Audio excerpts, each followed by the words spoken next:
Hi, it's Brad from T.CON again, and today we're going to look at a specific work center in MES CAT. So we have a lot of customers that have, for example, one operational center to control multiple machines, or one screen to control multiple machines, and they don't want their operators to be jumping between various different apps in order to enter in the information. So how do we deal with that? So taking a look at the screen now, we have, for example, a specific grouping of work centers.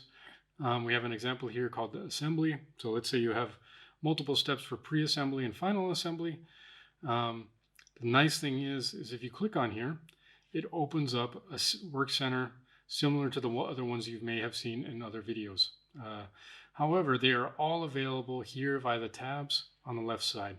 So we can activate this production order.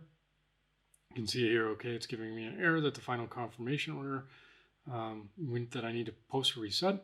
But you can see you can actually jump around to the various assembly points all within one screen.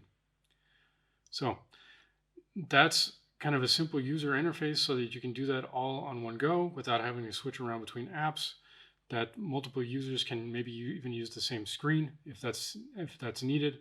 It's just an idea in order to simplify things for the end user and operator to and also avoid errors. So that's just one idea that we've built into MES CAT.